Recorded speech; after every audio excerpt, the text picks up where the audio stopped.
యజ్ఞం కోసం నేను శరీరాన్ని ఇచ్చేస్తాను, అభ్యంతరం లేదు. నా శరీరంలో ప్రతి భాగము పవిత్రం కావాలి, ప్రజలు పూజించాలి అని గజాసురుడు కోరినట్టే గయాసురుడు కూడా కోరాడు. అప్పుడు ఆ శరీరాన్ని 3 భాగాలుగా ఖండించి దాంట్లో శిరోభాగాన్ని మనం గయాక్షేత్రం అంటారు. ఆర్తికాలు పెట్టేటప్పుడు గయాయాం పిండము సమర్పయామి, గయాయాం పిండము సమర్పయామి అంటారు. శిరోగయ అంటారు. శిరస్సు భాగం అక్కడ పడేలా ఒక దెబ్బ కొట్టారు.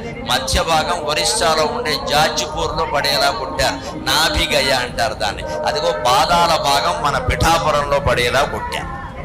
అందుకని పాదగయ అంటారు. పిఠాపురం ఆలయానికి వెళ్ళిన వాళ్ళు ఖచ్చితంగా పాదగయని కూడా చూసి అక్కడ తర్పణాలవి ఇచ్చి దండం పెట్టుకుంటారు. దాని చరిత్రది.